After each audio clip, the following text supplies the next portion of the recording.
Hello, everyone, and welcome to episode 8 of Excel TV. We got a lot going on today. We have a vacationing Jordan. Jordan's out somewhere else. We'll do a quick roundtable, say hello to everybody, and then we're going to come back and we're going to get straight into today's topic. So first off, Oz. It's like I've never seen that hat before. That looks awesome on you. You look very dapper today. What's up with you? What's up with me is my brand new bow ties that I got from Ruffle and Tuck in Canada yesterday. I got 6 other ones.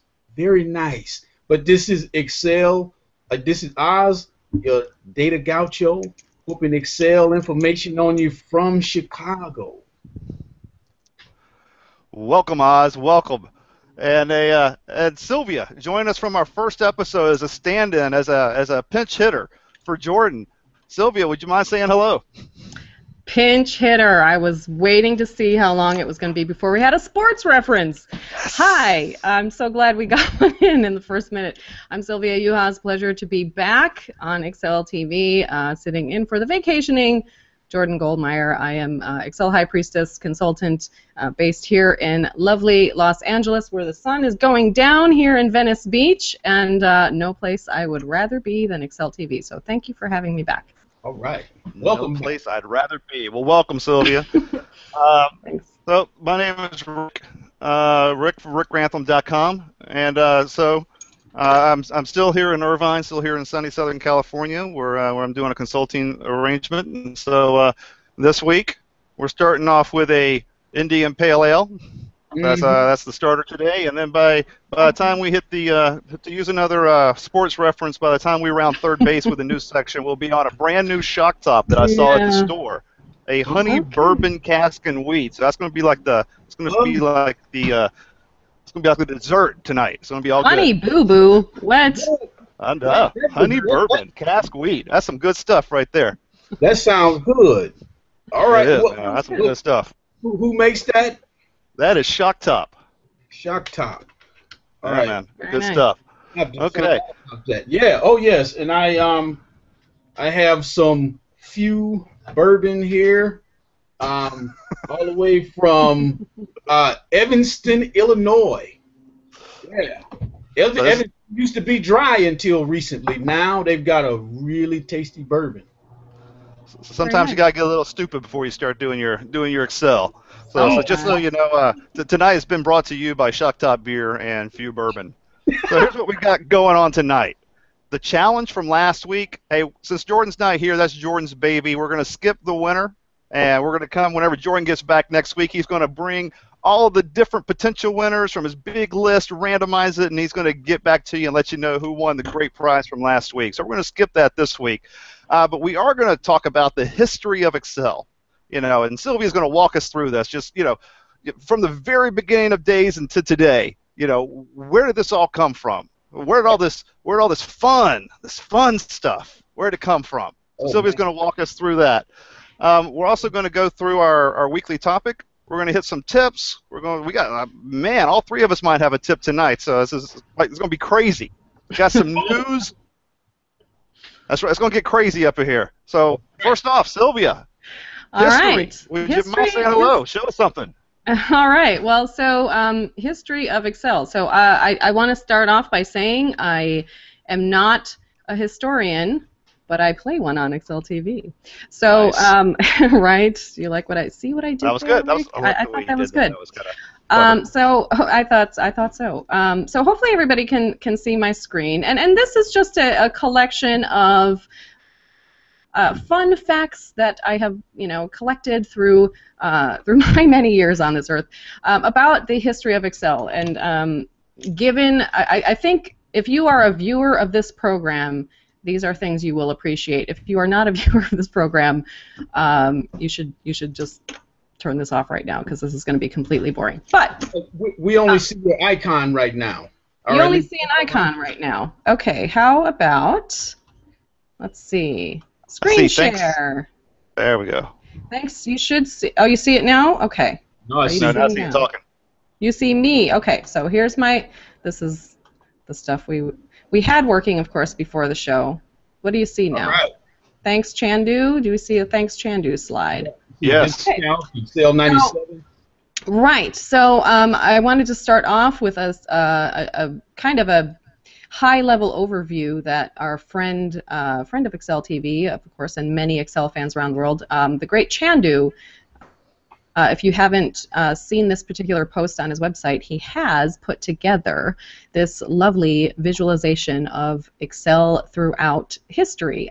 History that only dates back to 1978, I might add, when visicalc was released. And so we've got a pretty good overview here.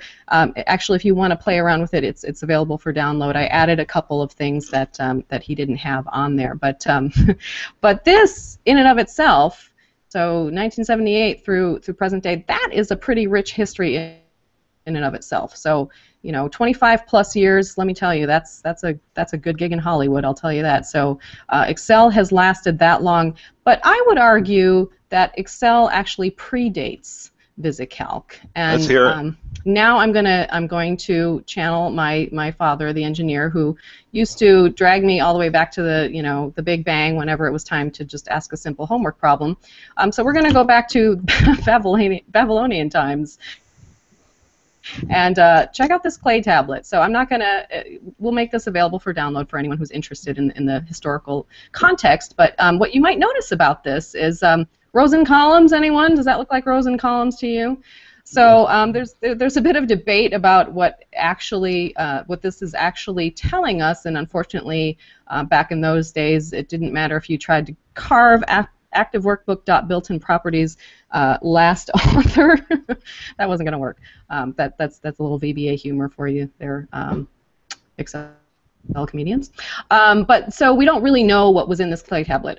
One theory says it was a lone genius that 1,000 years before Pythagoras actually figured out the Pythagorean theorems. But we don't know that that's the case, but I'm digressing as usual. The point here is look at what it looks like. It looks like caveman Excel, right? Rows and columns. A lone genius, a data gaucho. Data gaucho, if you will. Back in the day, with his new Birkenstock ties or ruffling bow ties. He can't wait. And he gets his tablets out. I know. We might have stuff. He says, "Where's my hat? I got some new bow ties. It's time for Excel TV." Good stuff. I know. I've got some questions about Oz's ancestry. There might be some Babylonian influence there. But anyway, so fast forwarding a bit, medieval times. Again, rows and columns. Look at that. 12th century European astronomers working out trigonometric theorems to calculate planetary alignments. Eventually also used by Christopher Columbus, similar techniques when he sailed to the New World, USA. So fast forwarding again to Go. So we're still a little pre-digital here, but again, once again, the continuing theme here is rows and columns. When we had to make all those decisions on ledger paper, like I did when my dad made me keep track of my allowance on green ledger paper. So that explains plenty about my childhood. And look at where it can get you. This is a true story. We had to keep track of. This really happened. So we got allowance, like good Midwestern values kind of kids do, and I had to use debits and credits to keep track of, loans to my sister, and so my accounts receivable page was kind of off the charts. But she's not watching you're like this a program. 10-year-old bookie. Pretty much, yeah. Nice. But the fun fact here is, actually the term spreadsheet, originally so the idea behind that term, it's not anything dirty. If that's what you're thinking, then you're on the wrong YouTube channel. But spread as a newspaper spread. So, and sheet, of course, being the sheets, spread across like 2 pages so you can kind of see, both in one view. So that's sort of where the term originates. But as you might imagine, doing Excel-like calculations with pencils and erasers, required a lot of erasing if you made one little mistake and you were already down to the last row. So again, rows and columns. Fast forwarding to the digital age, this is kind of where the Chandu timeline starts. So visicalc is often cited as kind of the original Excel, and before it was called visicalc, I guess the code name for it was Electro Ledger, which I kind of like. I need to find a way to use Electro Ledger because I think it's cool. But anyway, there's a screenshot you see of the inventors of visicalc. Bob Frankston and Dan Brinklin. Thank you very much. To me, it looks like probably Tom Urtis and Jordan Goldmeyer. What do you think? I think so. Yeah. I think, all right. Inventors of visicalc. Jordan Goldmeyer, Tom Urtis. I love it. Hey, Halloween costume in the making. I've got ideas. All right, so there we see the two dudes that are really happy with their invention. And there's a screenshot of the Apple II, which was the original. Back in those days, it was hardware and software were kind of inseparable, right? So it was about the software. That was a reason to buy the hardware, not the other way around. So it ran on the Apple II. Look how proud they are, though. I mean, if you look at that picture, though, look how proud they are. It's like, hey, girl. Well, wouldn't you be? How you doing, girl? Check out what I did. Exactly. Speaking of Excel memes. That's right. But yes, I think there should be some more Bob and Dan Excel memes. Anyway, challenge for another week. So those are the guys. They are still around today. I found a recent link on YouTube to a Google Hangout that somebody did with these guys, and I thought, why aren't we doing that right now? Maybe they'll come on a future episode and they can tell us more about these fun facts about visicalc that I'm about to share with you. So visicalc, again, the original spreadsheet, you can see a little screenshot there. That is an actual screenshot of the visible calculator, which is the long way of saying visicalc. So notice we have rows and columns, A, B, C, D, and then 1 through 20. I think there were... Oh, that would be a good challenge question. How many columns and rows? I think it was like 63 by 250 something. But anyway, also in its first year, it did pretty well because this was kind of groundbreaking. This was the first real digital spreadsheet program that didn't require extensive programming knowledge, right? There were some precursors, but you had to know how to program in Fortran. I mean, it was crazy. Who wants to program in Fortran? Not me. Who does that? No, nobody. Why would do VBA? Exactly. So I'm wondering if like the Fortran in the 70s was like VBA today, like people going VBA, what? It was kind of like that with Fortran back then. Yeah, I mean, Oz is still trying to learn array formulas. Don't try to unleash. Unleash Fortran. Come on now. No, I remember Fortran and you remember Fortran classes. That's people wanted to take Fortran because they were convinced you'd make money. You'd be rich if you learned to do Fortran. You know what my dad told me about Fortran? What? He said, run away from it, run away as fast as you can, and don't look back. So maybe I should call him up now and be like, what about VBA? But no, so apparently Fortran is really hard. So, but if you knew Fortran, pre-visicalc, you could do a spreadsheet. But visicalc made it possible for an average person to do, real-time calculations like we are used to in Excel. Other fun fact, in its first year, it sold 1,000 units a month at $100 per copy. Remember back in the late 70s. Yeah, and $100. Yeah, pretty good stuff. It was groundbreaking. A little bit about our friends Dan and Bob. The background, they had backgrounds in word processing. Actually, they were word processing guys, and they hung out with Steve Wozniak, and they still do. There's kind of more recent picture of those guys. Bob Frankston was a hacker, a self-described hacker. He was also into, he did a lot of budgeting, forecasting type of work, and they were both into interpretive systems. So you put all those qualities together, and you get the fathers of the spreadsheet. Another fun fact that Oz actually pointed out in the pre-show rehearsal, it was indeed originally designed to run on a Mac. So that is another fun fact for you Mac hipsters to take home. And another thing that I found really interesting was that the original design intent wasn't even about rows and columns. We're so used, and I'm obsessed with rows and columns and my Babylonian clay tablets, but really the idea was I need an interface where I can put numbers or text anywhere, and I want to have a way to refer to it. I want to be able to just point and click, to point and click A1.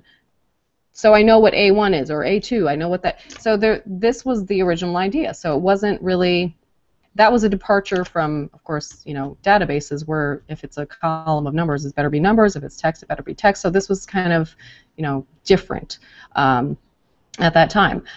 So some more fun facts there. Quotes from these guys.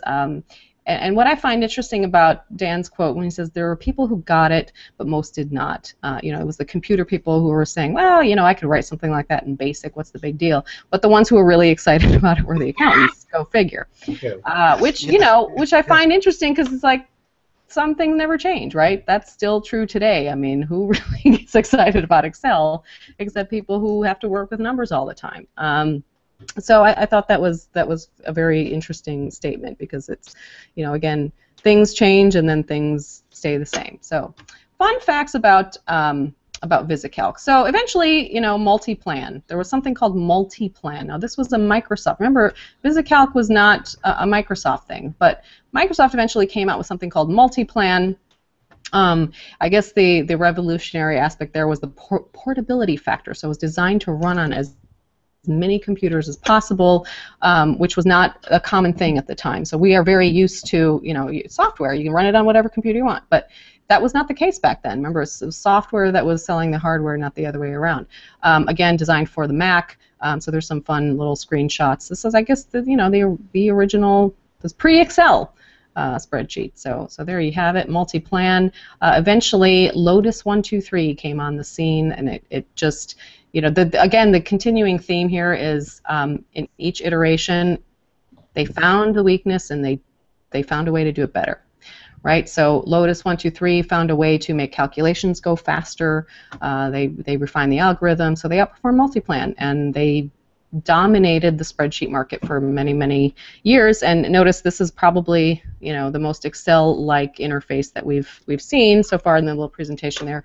Starts to really look like Excel, right? So that's what I was using whenever I started, doing financial modeling. Gosh, I want to say, it was that and Quattro Pro, like early to mid '90s. Everything was Lotus and Quattro Pro was out. And I remember one of my first jobs, and when I first moved into finance, gosh, must have been '96, '97. Was to take everything that was in Lotus 1, 2, 3 and move it over to Excel. So it was it's a big deal.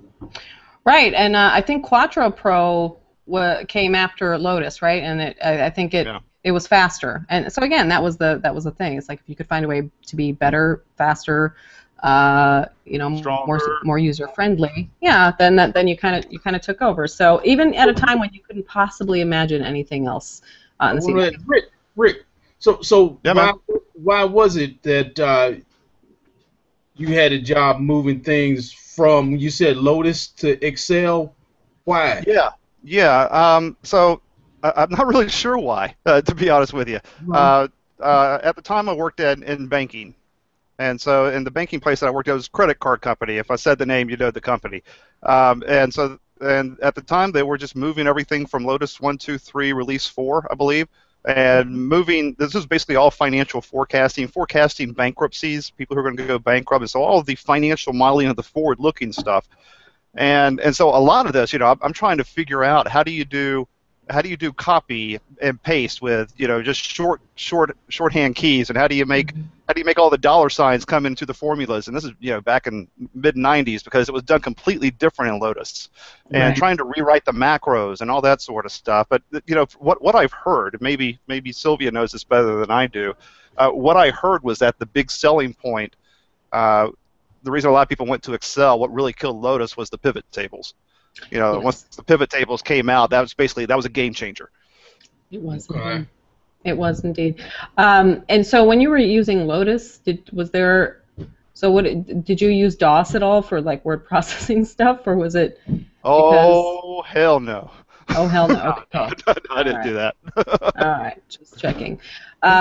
Because there was a time when Excel, Excel was the only thing that ran on Windows. So.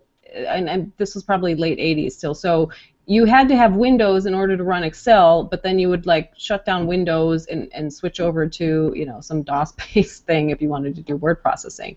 So it was really crazy because this was before the time of packaged software where we're used to thinking of the whole Microsoft suite, but that wasn't always the case. And when in the early days of Excel, that's kind of how it went down. It was like that was the only reason you would have Windows is to run Excel. But yeah, I mean it's fascinating stuff. Does and another challenge? I'm throwing out a challenge question. If anybody knows what the 1, 2, 3 thing is all about. Fun fact, little bonus challenge. I'm just saying, not an official Excel TV sanctioned one, but I just thought of that, so I thought I'd share it. Anyway, but Lotus became dominant for a while until the mid '80s, and there was a little something called Odyssey. Guess who? Guess who we're talking about now? Odyssey was the original. It was the code name for Excel. So there's a fun little fun fact for you. And what the focus was. So that they realized they had an opportunity here to improve on Lotus 1, 2, 3, and the focus became being a better spreadsheet on the PC. Because they wanted to kind of have that. Like I was saying, before you had to have Windows, and it was very complicated. You had to have a really good reason to buy Excel.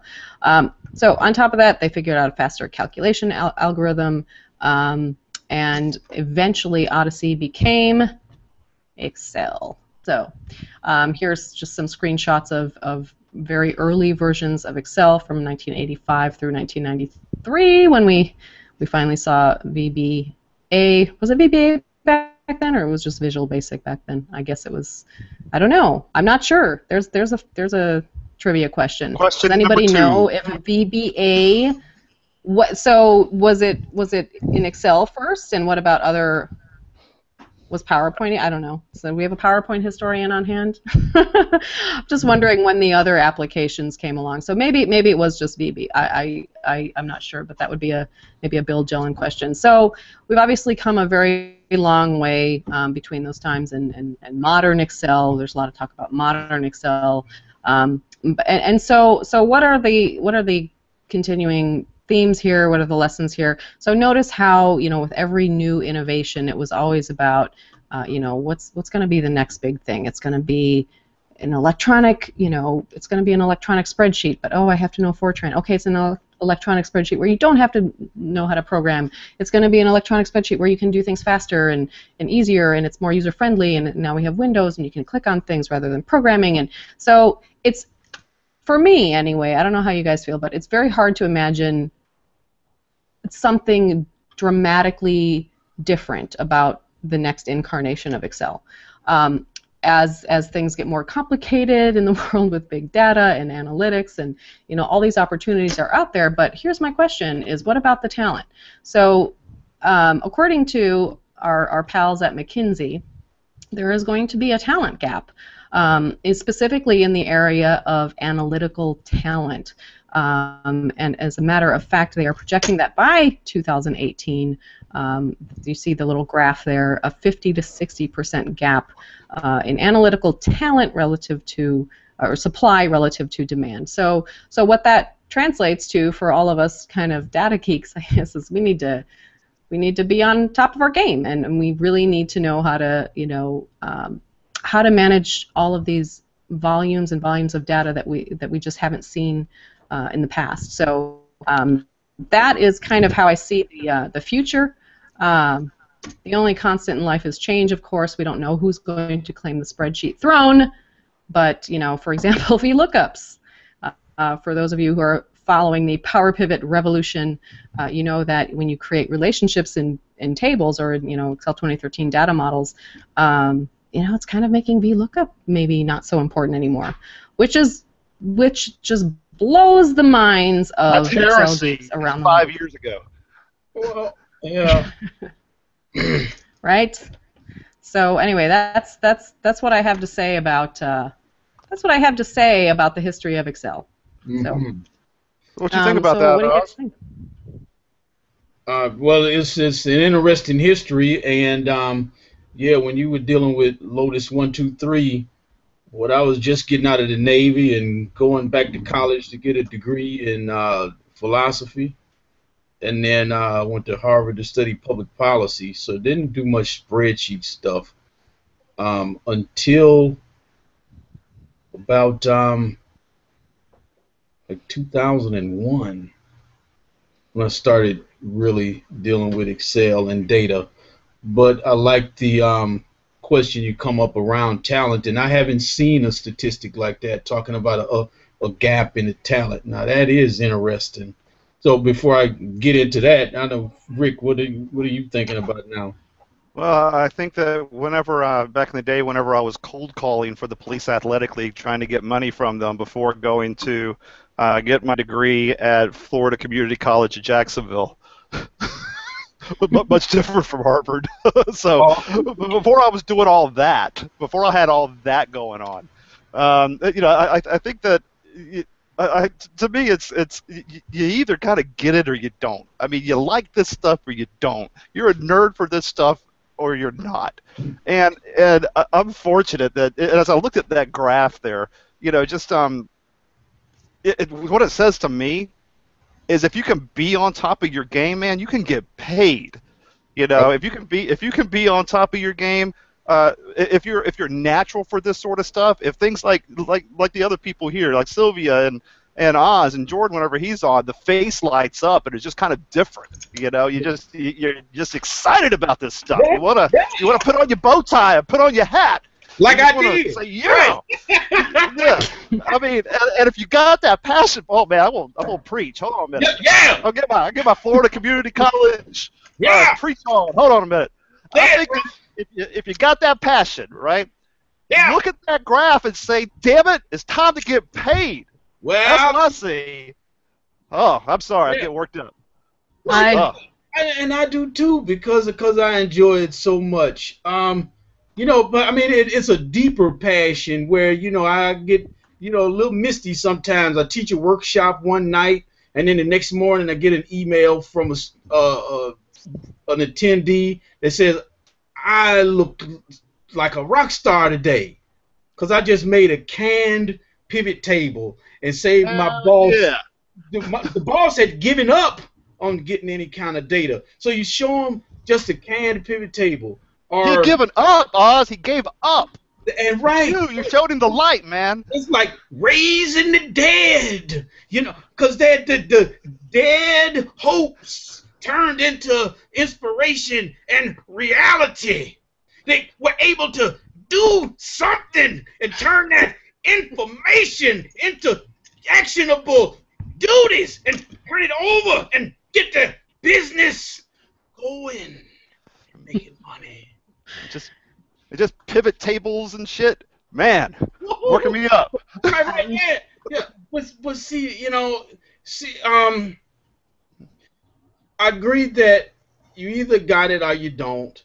And you like this these personality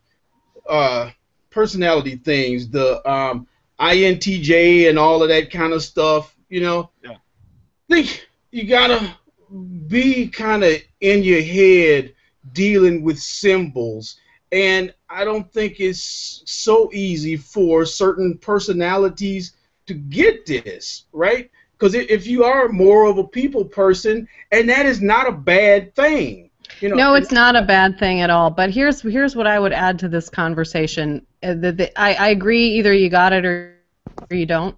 But I also think it's increasingly important that even if you don't got it, there's some level that you have to start getting it. Otherwise, because if you don't, then you will be left in the dust by your competitors, or because somebody else will be better at processing all of the data that's out there available, and they're going to be able to make smarter, better decisions. So if you know you don't got it, and if you hate better get it. You you better gotta get it. get it, or you gotta get with somebody that does. Is all I'm saying. I heard this. I can't remember where this quote came from, but I heard this saying one time. Maybe you guys have heard it too. It says, "You have no competitive advantage in your business except for how you use your data." That is really, when it comes down to it, your only competitive advantage. If you buy a new plant, guess what? If your competition has that money, they can buy a new plant too. If you're rolling out a new marketing, whatever, guess what? If your competition has the money, they can do it too. Pretty much everything that they can replicate, for the most part, you move for move, except for the way you use your data. If you think you're Right. buying a CRM system as your competitive advantage, no, that's the competitive advantage for the person who sold you that system. That's their competitive advantage. That's not your advantage. And I think how you use your data is really the only advantage that you have. And being smarter at it, and if you don't got it, get it. Find somebody who's got it, steal it, learn it, breathe it, eat it. Well, there's two things. Is one where I started, what I started to really get deep into Excel was because I had a director who was a people person, and he was clear that he was a people person, but he needed data. So I didn't know what he was doing over a few months by giving me stuff and asking me to get different things. Um, but he was a people person who realized his strength. He needed a data person, and he needed somebody that could get data for him fast, because the company had people that could get data and get it really clean in the way he needed, but he might have to wait a week. Okay, train eyes to do it. Just a half-assed job of getting the data out of the database, and then I could do what I need to do with Excel. But there's another thing too that I want to be fair about is I have dealt with businesses where, data isn't a priority. Things are good enough. They aren't looking to take over the world. Enough money is coming in to cover what needs to go out, and I can go buy a Mercedes, and things will be okay. So, there are those, and I've learned to just respect them. Agreed. Agreed. I mean, after that rant I just went on, it's kind of anticlimactic for me to say, yeah, you got a good point. yeah, okay, yeah, you got a good point. But I think particularly, Oz, if you're dealing with a three-person company, I knew. That was the next thing. If you're dealing with that three-person company, and what they're doing is they're running the convenience store, and running the convenience store, you don't need to have crazy macros and stuff like that all running in the background to make. I mean, you need to know how to deal with the customer a little bit better. So, I agree with you. I would say anticlimactic. Yeah, you got a point. Well, here's something that I will say. Well, no, Sylvia, were you going to say something? I was gonna say that I was waiting to see when the three-person company joke was coming, but also, but also, yes, it's not even just in small companies. In big companies, you have people who just aren't, they're people. I'm a people person. I don't want to deal with but at some stage, you still have to get it because somebody else is going to get it better than you. Yeah. And here's one thing that came up, because this has been a real discussion, and I have a friend, Deirdre Grundler, who deals with companies that are in various phases of transition. And I've seen this where the parents start a successful company. And they are getting older, they want to do something else, but they still have their hands in it. And the kids take over, and the kids want technology. They want data. They want to know when the red powder is almost empty, and know that other than by going and looking in the bin. Red powder? What kind of three-person companies are you working with? Just Red kidding. Powder I kid the Oz. So, there's a story here. I want to know a little more about this red powder. Hell yeah, let's talk about it. What color is it when it's not red, Oz? No, I kid. Prophesize. Please continue. I'm kid the Oz. Right. I'm sorry. So, the kids are taking over, and there is tension between the parents who've done it forever, and they started with no spreadsheets. PCs didn't exist. Why now? What, spend money on this? No, we've been doing fine, and we got money, and everything's great. And so Deirdre was talking about how there are a lot of companies that face exactly that. And her role is to come in and help the transition to go over so that the technology can be accepted without the parents feeling like it's a big FU to them. That's a huge task. Culture is a very, very powerful thing. Yeah. And so this example you're talking about, that was ingrained in that, this is how we did it for years and years and years, and what do you know? This whippersnapper is going to come tell me how to do things. I mean, I've been there. It's a very difficult.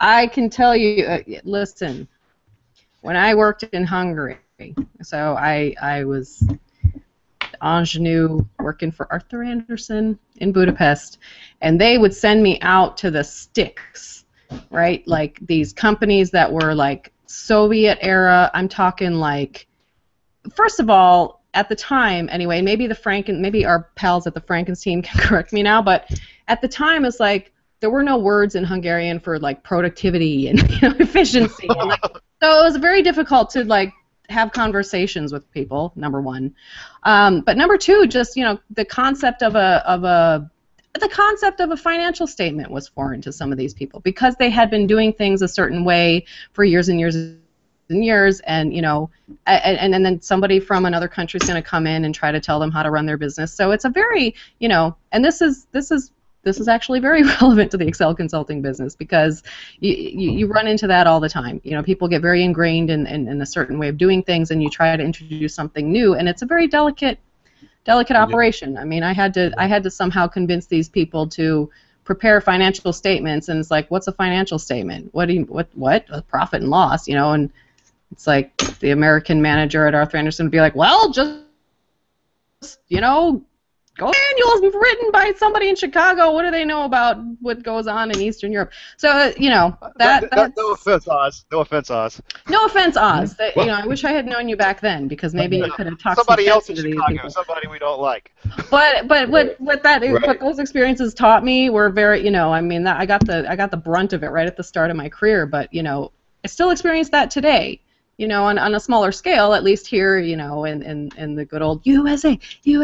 People know what a P&L is, and things have changed in Hungary since that time too. But it was a real lesson in being sensitive to those types of things. Yeah. So if somebody's been doing things in that 3-person company, they've been running things a certain way for 20 years. You gotta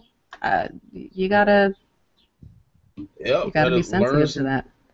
And yeah, because I may have mentioned before the company I went to. It was more than 4 people. No, that sounds sketchy to me. They were running everything off of cards, little cards in drawers. Would you work in a library? What is that? Decimal system? Decimal system? It was some friends back in the 60s started a business that still goes on today and is very successful. And when they talk about bringing in a database and all kind of technology, they wonder, well, what are we going to do with the lady that does the cards? She's been our friend since the 60s when we started this thing. And all I had to do was respect it. That's terrible. We shouldn't be laughing. Oh, because they said, the accountant says we're never wrong. They never have any complaints about us. The accountant complains about the other client, but our friend from back in the 60s with these little cards has been impeccable. And all I can do is step back and respect it. I can just imagine, though. Imagine that company were like, we're going to get some new cell phones for everybody. Like, oh, man, what are we going to do with that lady who's running the switchboard? It's just... Yeah, exactly. Yeah. So, and I think we run into those things in our business, too, because, like, is that going to be the next, when the PowerPivot revolution really takes steam and, are we... Like, you have to go in and tell people that amazing, spreadsheet system that they developed where it's 20 interlinked that is going to be a thing of the past because there's a better way to do it now. So I think that those things will continue to be a challenge. And I'm still trying to get my mind around PowerPivot because, when I hear about it being good for large sets of data. Yes. And a lot of people have really small, complicated data. Yes. So I haven't felt a real pressure to go toward PowerPivot. Like, I felt a pressure to learn VBA and a pressure to get deeper into pivot tables and a pressure to learn more complex formulas and to learn to parse data. But I haven't felt a pressure that has finally said, you know what, okay, I've got to learn PowerPivot or else I'm going to be dead in the water. Because deal with somebody. Yeah, so I'm curious about it. I'm not nixing it, but I'm still waiting for this. Right. Okay, like you say, getting rid of the VLOOKUP. Well, when somebody's got 75 rows and Yeah, it's not going to be for every situation. I agree. right. So, I agree. right. There's still going to be a need for, it's not going to address every need. Completely agreed. Right. Rick, you with me on that? Hey, I'm with you. Okay. But then too, this gap, going back to that, there are people who got it. Mm-hmm. I want about how we identify the people who got it so that they can be shined up and turned into data superstars. Because we had Kedra Cheney on, and she's teaching a course soon. Oh, she's teaching a course, I think it's coming up in July or August, and she does practical data analytics, and she deals with people who haven't been trained to work with data. That's an interesting question. How do you approach training people who don't have a lot of? Let's bring it back to Excel. So you don't have a lot. Here's my suggestion. Because I do different level, I do all kinds of Excel training, as you guys all know, and one of the challenges a lot of times that I run into is, well, we're intermediate. What do those things even mean, right? So here's my top tip. You can give it as many Sriracha bottles as you like for testing whether somebody's truly an intermediate Excel user. I have found that you time them to see how long it takes them to create a multiplication table using Excel, because they have using one formula. So you have going across the top row, you have numbers 1 through 10. Going down the column A, you have numbers 1 through 10. How long is it going to take you to create a multiplication table? Because you have to understand relative and absolute referencing to do that. The dollar signs. Yeah. I have found that there's my giveaway. If you are an Excel trainer and you are struggling to figure out where your class is at, make them do a multiplication table, because it's all about the dollar signs, and if they know what they're doing, it should take them about 15 seconds. So, armed with this. Well, I got to tell you, Sylvia, I think that's a great tip and a great segue over to our next section. Right? Segue. Yes. Brilliant. Oz, would you mind picking us up for the tips? All right. Here we go. The Excel hot tip. Open up your mouth and I'm going to put it in. All right, here we go. Oh, you did not.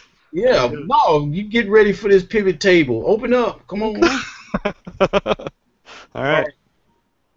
Steve, come on. I'm trying to be a good Christian here, and y'all are crooked, being silly. Okay, I'm gonna share my screen. Okay, do this here. Wait a minute. Get the right spreadsheet up to show you this. Okay.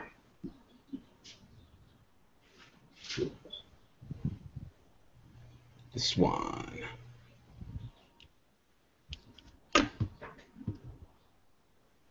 Okay. So this challenge showed up with a client that has a long list, say 1,000 rows, and the answers to these questions in column A need to be answered yes, no, maybe, and NA. And he just needs them split apart. So I just made this up as an example. So we've got names and we've got, say, cities that these people are going to go visit. And we've got 300 rows. So we can filter and copy and paste to separate these, because we want to separate them by the city. So what I'm going to do is I'm going to go Insert, Pivot Table. Okay. All right. Here's my field list. And I'm going to put the city in the filter, and then I'm just going to do show report filter pages, all right? I'm not even going to put anything in the rows, columns, or values. And here we go. Show report filter pages. It asks me, yep, by city. Okay. Now we have, okay, let's put the names in now. To rows. Okay. So here are our Mexico City people. And let's get our Rome people. The Vancouver people. And we now, oh, let's get our Karachi people. All right. And there we have them. Now, we could have done this here. Let me put the names in the rows and then split it out that way without having to move them again.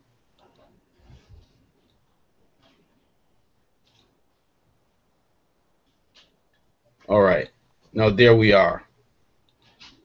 Yep. There we go. So now we have our 4 lists with no filtering. Just use the show filter report pages in Excel. Nice. All right. I like it. Yes. All right. So let me give that a 3 Sriracha rating, because it's not something that you would use every day, but you should know that it's there. All right. Well, I don't know that I agree with the 3 Srirachas. I think it should be higher. Yeah, that's pretty cool. And what would you say and why? Well, I was going to wait till the shameless plugs to tell the story, but the reason I would say it should be higher than that is because that just happens to be, okay, selfishly, that happens to be my claim to Excel history fame, is that I taught our friend Bill Jellin, Mr. Excel, that particular tip. I stumped him, and ever since then we've been pals. I went to check him out in a seminar, and I was like, I want to see this guy. I was a little starstruck, I'll be honest. Yeah. So I was like, Mr. Excel. So, you know, my parents live in Ohio, and he's from Ohio. It's all, you know, it's the Ohio thing. And I was like, I'm going to go and I'm going to sign up for this Mr. Excel seminar. And he was talking about pivot tables, and I was waiting for him to talk about show pages, and he never said anything. So I finally was like, you going to do that show pages thing? And he's like, what show pages thing?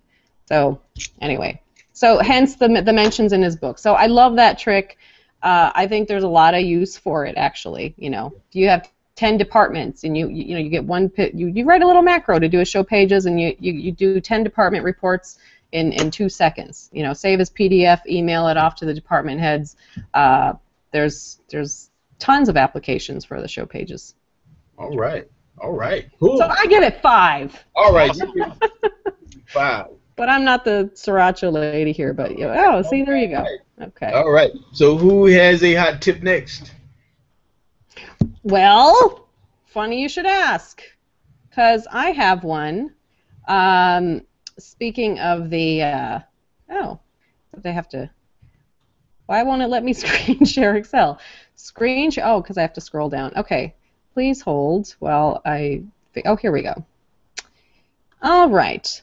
So, speaking, do you all see my Excel screen here? Okay. So, speaking of things that you teach people, so we all know everybody's obsessed with VLOOKUP, and everybody wants to learn VLOOKUP, and sometimes you don't necessarily need a VLOOKUP. So, if you haven't heard of something called the intersection operator, I'm going to show you what that does right here and now. So, we've got guns, germs, steel, January through April, right? So, if I want to just somehow retrieve the intersection of, let's say, February and steel. Here's how I might do that. I might use a VLOOKUP. That's true, but I can also just say, I want, let's see, I want this range here, space,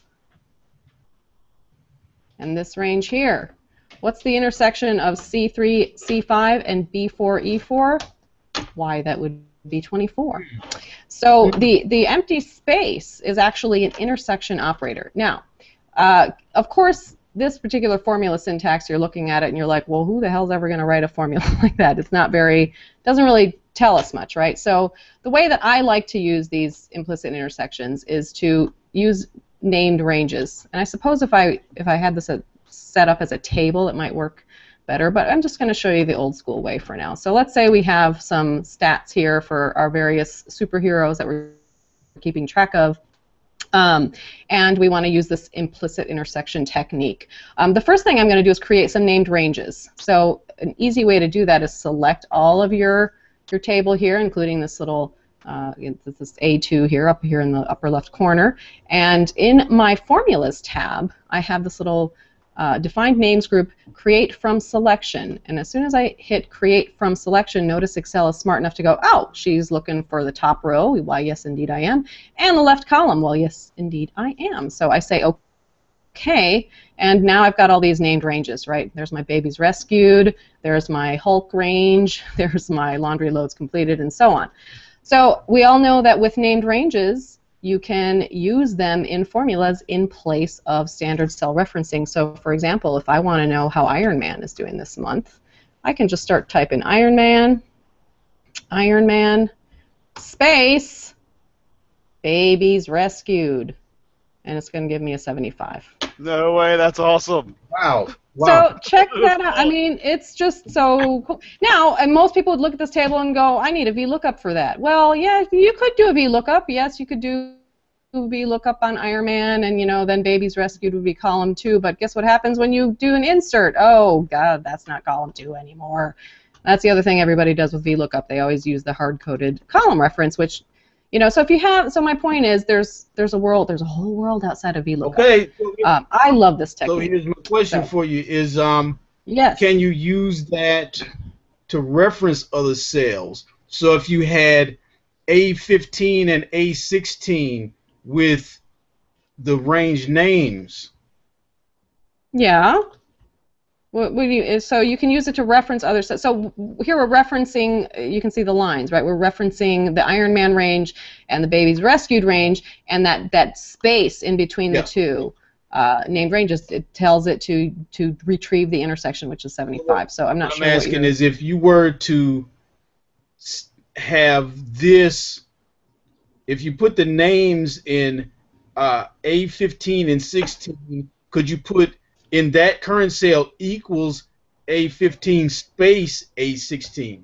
If I put in A15, well, that's not an intersection, though. Let's see. So you're saying if I just did A15? No. What I'm saying is, if you I have no idea what you're saying. Put, okay.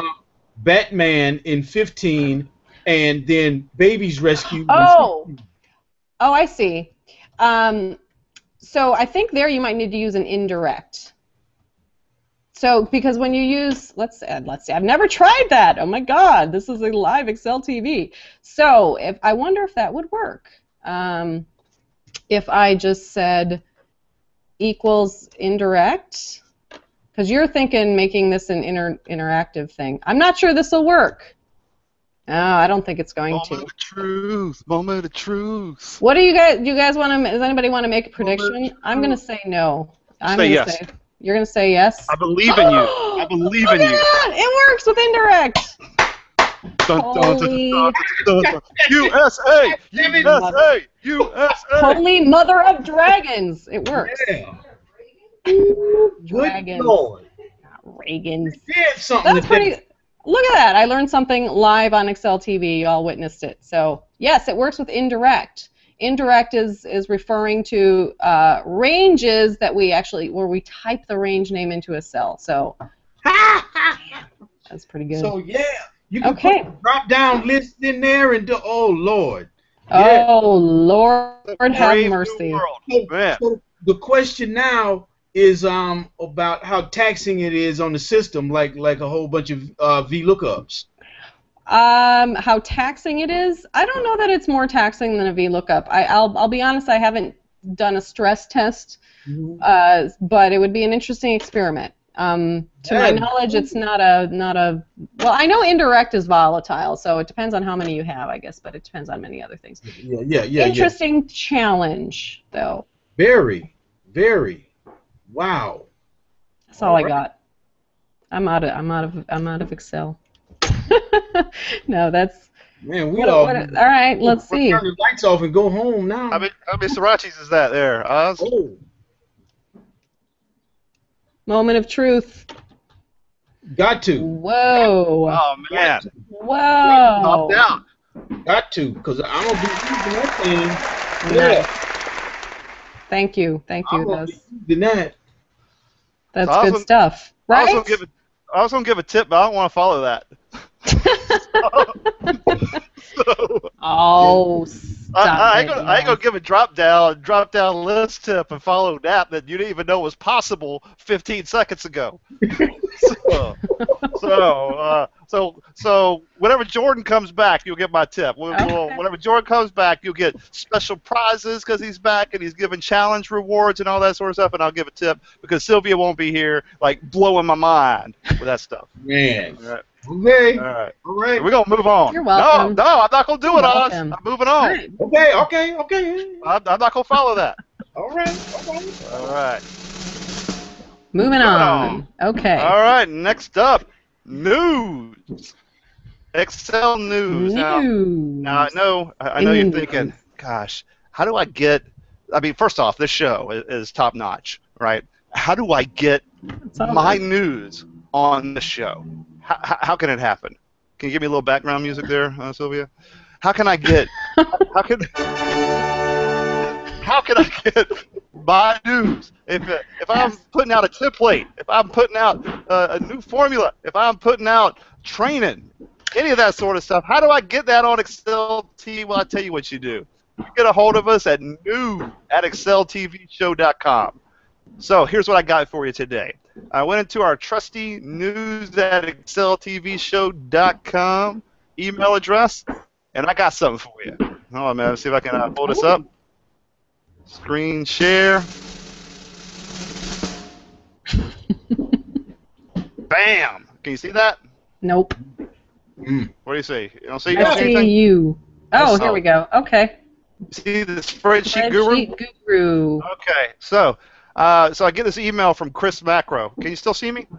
Mm-hmm. Now we. Okay. Oh. Okay, good. Okay, so from Chris Macro. Now I don't know if that's his real name or not. Yeah, that's what he goes online with. His name's Chris Macro. It seems like that's a good Excel name if I ever heard one. Seems sketchy. Maybe his real name is really Joey Macro or something. Maybe he's just mixing it up for his online identity. But listen, he's got this new template out. If you go over here to his website, the spreadsheetguru.com/the exporter. And what this thing does is pretty slick. It's got a cool video here that shows you how to do it. You can get you can get it now and get an unlocked version, all that sort of stuff. But here's what you do: say you have a ton of data, right? And you have a few different spreadsheets, and you want to be able to export it in different ways, and you want to be able to email it. He's created a template that kind of does all of that for you. Very nice. And so, you can remove content that's outside of the print area. And in this video, he shows you how to do it. So let's say you have this ugly spreadsheet, right? It's got some tables in it, but outside of where the data is at, there's like comments out on the side, and there's things outside of the print area. And so you want to export stuff, and you want to send an email, but you don't want all that ugly from the side. You only want the pretty that's in the middle, right? You only want to send the fruit. You don't want to send the shell. Right? Who wants shell? Nobody wants shell. You want fruit. Dirt and twigs. You don't want tweeds. You don't want none of that. And so what this does, just by clicking on these things, it removes all that it removes the clutter. It makes it also nice. Wow. It makes it sweet for you. Oh, sorry. No, that was good. That was dramatic. I like that. No, that was called drama, yeah. And here you can come in. You can save it, and then you can go ahead and say, hey, I want to go ahead and email it to you, and you hit the little macro button, you say run, bam, and it just handles everything for you. So you can come out and check this out. He's got a little video here that shows you how to do it, but go to the spreadsheetguru.com, the exporter. Okay. Let me get rid of this right here. Hold on a minute. We'll come back to me. I think. I got to learn how to do this. Back to you. All right, you got me again? Okay. Got you again. So, go check it out, And if you got stuff like this too, just let us know. Send us an email Yes. at news@exceltvshow.com. Oz, do you have anything? Yeah, I want to here. Here we go. Let me get back to the. Oh man, I showed this to y'all earlier. Oh, here. Okay.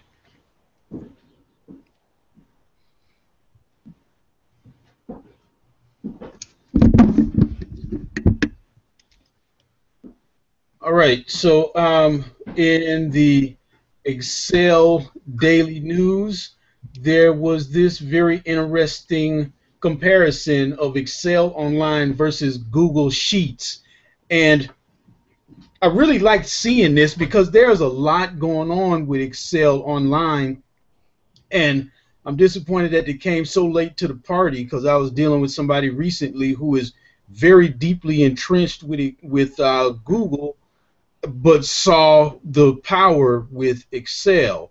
So here is something that is showing here where the filter buttons are gone. They exist on Excel Online, but they don't exist on the Google Sheets. The slicers still are on Excel Online, and they work, but they are completely gone with Google Sheets. And then here are some basic things where things just got all crunched up. So it's showing that they aren't compatible with each other. You can't make something really snazzy in Excel and then upload it to Google Spreadsheet and have it work. No. So it's worth taking a look at this and seeing and exploring Excel Online. And here I'm coming. Okay, so this really got to be a big deal over the past couple of weeks because I'm working with this person that wanted dependent drop-down lists. And there are easy, standard ways of doing it in Excel, but in Google Spreadsheet, it is clear that there are workarounds and not a defined way or an accepted way of creating dependent drop-down lists. Because I found timestamp tricks, JavaScript, half-ass kind of works good enough kind of solutions, but not really work. So yeah, check out Excel Online because there's so much more power there than with Google Spreadsheet. And also, say you build a dashboard in Google Spreadsheet, it works on Google Spreadsheet. If you embed it in a web page, it embeds as a static picture. It's not interactive, but you can embed a Google dashboard on a web page via Excel web app, and it will work. So that is my news. So usually Oz and Sylvia, it's this time of the show where a cat would jump onto Jordan's lap. I know. Do we have? And I was going to say, you have humans. I have humans. You have humans, not cats. That's awesome.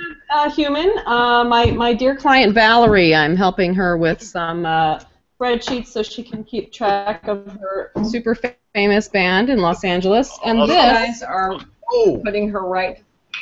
And this is another friend of the show. Lady Esther. Lady Esther. Hello. Hey there. Hey there. My clients. We're a cat-friendly show. We're a cat-friendly show, and yeah. So except for me, but you know, we have so many things to talk about. I don't know where this. Behave myself. You. Last time I heard you talk about cats, you referred to them as groceries. That's right. So, that's right. So we're moving on. Man, I tell you what. Moving right along. Cats, I tell you what, cats are smart because my father's side of the family is in the funeral business, and we have dealt with people who started to be eaten by their cats because they died and the cats got hungry. See, the cats are smart. They know that you are groceries, waiting for you to die, and then you food. That's true. I've seen it. Excel TV just went to a very dark place. So Sylvia, any news from you? Okay, so a few things. I don't know the difference. First of all, the news is I don't know the difference between news and a shameless plug. So news is more industry news. We'll get to the shameless plugs, so things is more about you. Well, in that case, because it's a little bit of both. But we'll start with. I know you mentioned this a couple weeks ago, but just to drive home the point that I too got some honorable mention in the Mike Alexander meme contest.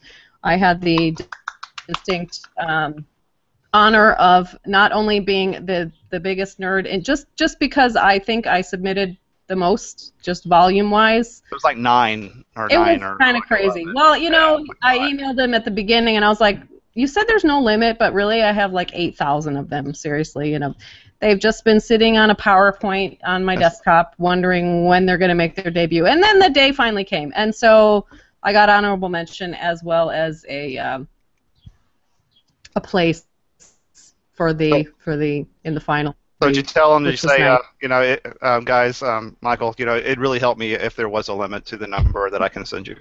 Yeah. It would have helped because helped, I didn't send him the whole thing. I had to save some for, you know, who knows. I've got other things to do, Michael. There needs to be a limit to this. Yeah. So that was my big news. I'm also aware that our friend Bill Jelen is doing a summit in Amsterdam. Oh. Do with that what information what you will. Yes, because I was in touch with him. Well, we'll wait till the shameless plugs. I'll tell you about that part. But all right. That's all my news. Well, let's go ahead and get there then. Shameless plugs. I want to hear the rest of the story, Sylvia. We're there. So the reason I was corresponding with Bill Jelen is because yours truly has just completed a fabulous recording session with my client who you just saw a moment ago. The cat lady. She helped me out. Yes, the cat was there, and we also had a recording engineer. But the point of the story is we laid down some brand spanking new Mr. Excel soundtrack jingles. So we've got some things in the works here. He is using one of the other jingles I provided for him on his YouTubes now.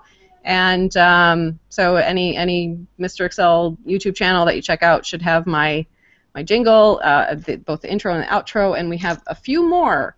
They are currently in the hands of the recording engineer who's going to do some mixing magic with them. So you can look forward to those coming out soon, hopefully in the next couple of weeks. And that's my big shameless plug. The Excel elves continue to work on the website. I've been working with the Frankens team. They are going to provide some content for me on my website. We have some very exciting things going on there. So those are my shameless plugs. And could you tell everybody what your URL is? What that website is? Oh, it's not public yet. Oh, all right. It's on the hush hush. On the still has the Samuel Jackson lorem ipsum generator. So I can't release it to the public yet, but it will be out at the end of May. That's my self-imposed deadline. So I will have a new website. It will have something more current than news from 2009. Anyone who's looked at my website lately knows that's the last time I updated it. So that's back when Quattro Pro was big. Yeah, pretty much. So I'm an offline action hero. What can I say? But I get it. So it's happening. The little Excel elves are hard at work there, and just doing some training. Summer's a good time for Excel training. So if you're in LA and looking for some Excel workshops, going to be doing some CPE webinars starting in July. That's also exciting news. So that's all I got. Great, thank you. So how about you, Oz? What's going on with you? Okay, well, let's share some stuff here. Okay, this thing always moves. All right, Jordan and I are teaching. So do you see that fine? Yeah, man. Yeah, Jordan and I will be teaching. So there was a picture of me, and then there's Jordan. Yep, he and I will be teaching at an eMetrics Summit. This is going to be on in Chicago, June 16th through 19th. We're teaching on Excel for data analytics, and it's going to be from 9 to 4 on the first day of the summit. All right, and let's see, I'm going to stop these screens, and here, let me get rid of that. And I'm teaching a course at Northwestern, co-teaching with Kedra Cheney, and that's I'm going to be talking about analytics and building dashboards at that. And let's see. Then non-Excel related, I'm going to be doing a storytelling event at Second City on the 25th of May at 8 p.m. And I will be doing stand-up at Second City on the 22nd of June. Woo! Yeah. All right.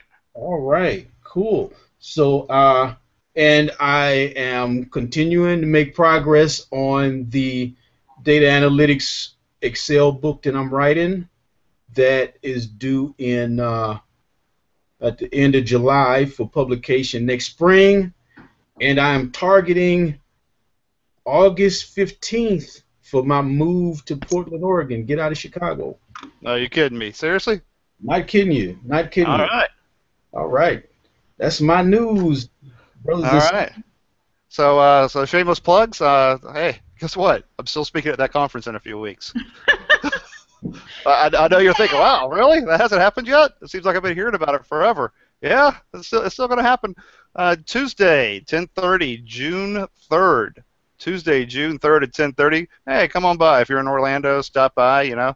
Maybe we can have some popcorn, just kind of sit down, have some Pop-Tarts, drink some coffee, you know, chill. Maybe you can help me finish my my honey bourbon cask wheat shock top. That would be good. Oh, man, So stop on by. Also, I was going to pull it up. My PC's run a little slow today, but so I'll share it with you next time. But basically, we're revamping the Excel portion of my website over at rickgrantham.com. We're filling that up with Excel videos. We're filling it up with tutorials. And so if you go over there and you kind of look around, we're starting to fill that up right now over in the drop-down tutorials around drop-downs and things like that. So go over there, take a look at it. I think you'll be happily surprised at how it's coming along, and we'll continue to build that out over the coming weeks. That's basically all I have right now. All right. So finally, where can you find us? Well, can I get in where you can find me right now tonight? This goes out to all of the Los Angeles viewers. I know there's a huge following Excel TV has in LA. Come find me tonight at the Dresden Lounge, 10 p.m. Pacific. I will be there. That's where you can find me. But otherwise, you can, and I'll be singing some Excel-inspired tunes. So otherwise, you can find me on LinkedIn or Twitter. And if you want the 2009 version of my website, go there now. Otherwise, wait till the end of May, xszil.com. It'll be brand spanking new. That's where you can find me. So that's, make sure I got that right. So I'm in LA, I'm in Irvine, and you're going to be where tonight? Dresden? Very far from you, Rick. Dresden, I heard it, Dresden Lounge. Take your helicopter. Take my helicopter. It's in Los Feliz, it's in Hollywood. It's the Dresden Lounge. You may remember it from Swingers fame. Oz, I'll be singing some jazz. Aren't you excited about that? Oz and I had a it's like a real thing. You're singing tonight? I'm going to sing tonight. Right. Okay, there it is. I got it. I got the Hollywood Dresden Lounge. It's going to be on. I don't know what time I'll sing, but I will sing at some point. I'm coming. Cool. See, I don't have anything else to do. so I'm coming. Okay, Dresden Lounge, Hollywood. I'll be there. All right. Okay. Get away. I know how to get there now. So anyway, so shameless plugs, where you can find us. Hey, man, our YouTube channel has been blowing up. Hopefully, by the end of tonight, we'll have our 500th subscriber. We've only been around for about 2 months or so. So, hey, we're happy with that. And we like to thank, first off, Mr. Mike Gervin, Mr. Excel is Fun. It was really, he's really been promoting us and just, massive gratitude for that, so thank you very much. I appreciate that. So you can find us there. Feel free to subscribe. Man, we're on Twitter. Hey, guess what? Yep. One more person joined our LinkedIn group. 49 now. Beat that. Yeah. You could be 50. Come on. Yeah. Yep. And see, this showed up. I finally got it. That's good stuff, man. Yes, it is. Yes, it is. And lastly, you know, we're still working on our website, on our URL, so that's kind of under wraps right now. But um, if you want to, you know, underneath this video, just tell us to add you to our HOA. That's our Hangout on Air. Ask us to add you to that, to our Hangout on Air circle. And what that'll mean is, instead of having to hunt and peck and find, you know, when these episodes are coming out, they'll just automatically just show up in your, you know, in your G Plus, in your inbox over on G Plus. So if you want to just go ahead and request to be added to our Hangout on Air circle, we'll add you to that. So so with that, any closing thoughts, Sylvia? Anything from you? I'm all excelled out. Go get 'em. Oz, you? Pleasure being on. Thank you for having me. Oh, well, thanks. Thanks to Sylvia. Thanks for Rick for having this and allowing me to be part of it. And thanks for the viewers who've appreciated things and have gotten in touch with us. This has been a really good thing. I really enjoyed sharing and coming on and having fun. And yeah, to continue this from Portland in August. Yeah. That's going to be awesome. Yes, it's going to be awesome. So everybody, from me, I have 4 more of these or 5 more of these waiting for me, and I'm going here. All right. So I guess I got my evening planned out. All I need is a taxi now. So until next time, this is Rick Grantham along with Sylvia Juhasz and Azadu Saleh of Excel TV saying thank you, and we'll see you next time. Thank you. Right.